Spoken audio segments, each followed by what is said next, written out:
총 46명의 역대 미국 대통령 가운데 제7대 앤드류 잭슨을 시작으로 현재 조 바이든 미국 대통령에 이르기까지 아일랜드계 미국 대통령은 23명에 달하죠.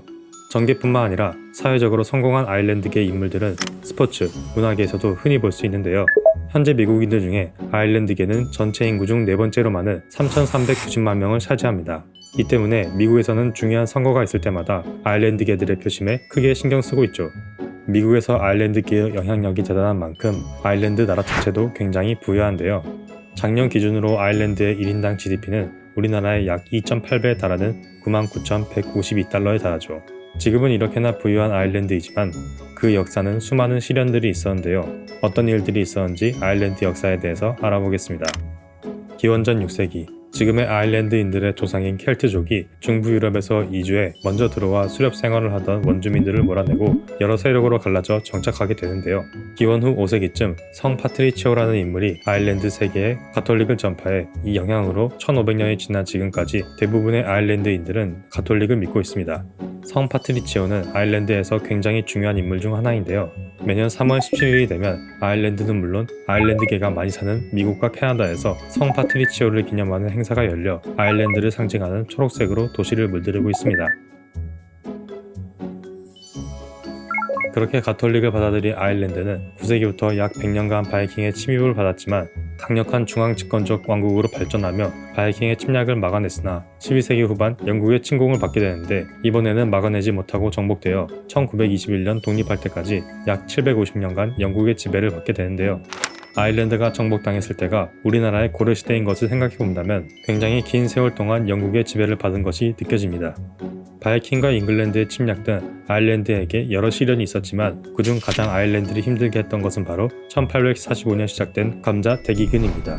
감자는 당시만 하더라도 유럽인들이 즐겨 먹는 작물은 아니었지만 대부분의 아일랜드인들은 잉글랜드인들이 운영하는 농장에서 소작농으로 살아가는 사람이 많았고 밀같이 상품성이 높은 작물들은 대부분 영국 본토로 수출하기 때문에 마땅히 먹을 게 없었던 아일랜드인들에게 감자가 귀중한 식량이었죠. 그런데 그런 감자마저 먹지 못하게 만드는 감자 역병이 돌아 감자에 흰 곰팡이가 생겨 감자 잎부터 씨감자까지 죽게 만들었습니다. 아일랜드인들은 주식인 감자마저 먹을 수 없게 되자 수많은 사람들이 영양실조에 걸려 면역력이 약해지고 그 때문에 장티푸스, 괴혈병, 콜레라 같은 전염병이 돌아 수많은 사람들이 목숨을 잃었는데요. 이러한 상황 속에서도 재배된 작물은 계속해서 수출되었고 영국은 별다른 해결책을 내놓지 않았습니다. 심지어 오스만 제국이 아일랜드에 1만 파운드를 기부하겠다고 하자 영국에서는 1000파운드만 기부하라고 했는데요. 그 이유는 영국 여왕이 2000파운드를 기부했으니 그보다 낮게 하라는 것이었죠. 이런 영국의 안일한 대처에 800만 명 정도의 아일랜드 인구 중 100만 명가량이 사망하고 또 100만 명가량이 해외로 이주하게 되는데요.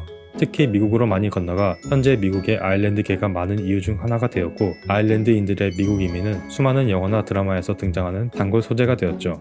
그렇게 희망을 품고 도착한 미국 땅에서도 아일랜드인들의 삶은 곧바로 나아지지 않았는데요. 먼저 들어와 정착한 영국인들이 많았기 때문에 아일랜드 본토에서 일어나는 차별은 미국에서도 이어졌습니다.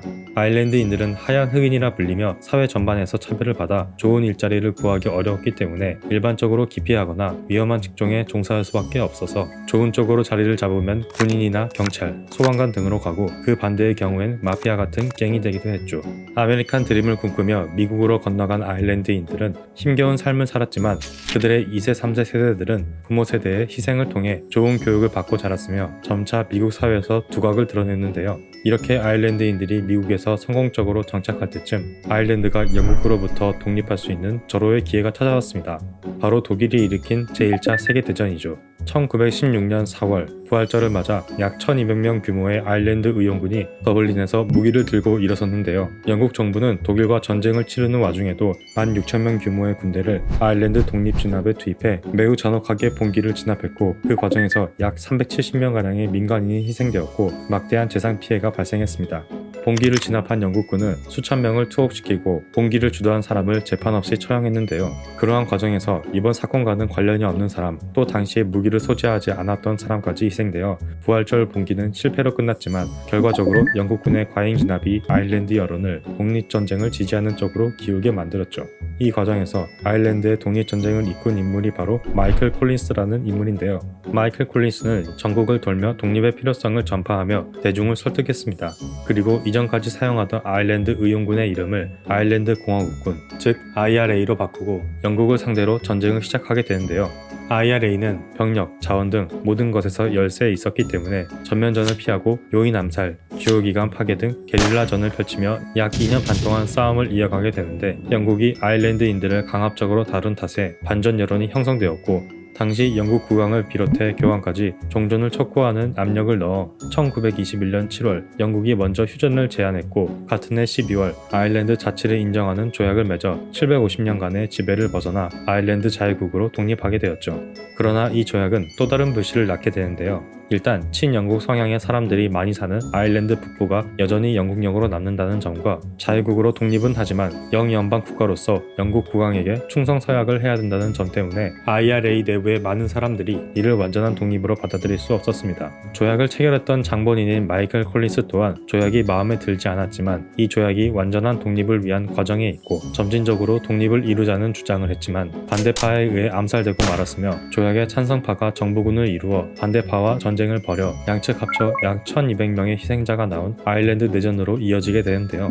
마이클 콜린스가 만든 IRA에서 파생된 단체들 중 같은 이름을 사용하는 IRA는 최근에도 영국과 북아일랜드에서 테러를 일으켜 많은 사람들에게 충격을 주고 있죠. 끝나지 않을 것 같던 두 나라의 악연은 56대 영국 총리 데이비드 캐머런의 공식적인 사과에 상당 부분 진정되었는데요. 영국의 기나긴 지배와 민족 상잔의 비극까지 겪어가며 독립을 했지만 여전히 영국의 곡물을 수출하며 이렇다 할 자원도 산업도 없는 가난한 국가로 전락한 아일랜드는 7대 대통령 메리 로빈슨 이후 눈부신 발전을 합니다. 메리 로빈슨 대통령은 거대한 자본을 가진 글로벌 기업들을 자국으로 끌어들이기 위해 기업하기 좋은 나라를 만들려 많은 정책을 펼쳤습니다. 법인세를 유럽 최저 수준으로 유지하고 아일랜드에 들어오는 기업들에게 부지를 무상으로 제공했죠.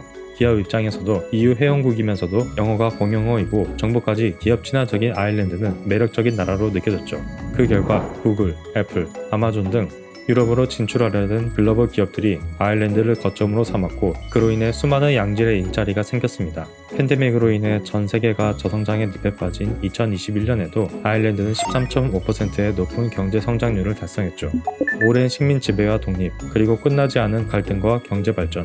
지금까지 어딘가 우리나라와 닮은 구석이 많은 아일랜드 역사였습니다. 감사합니다.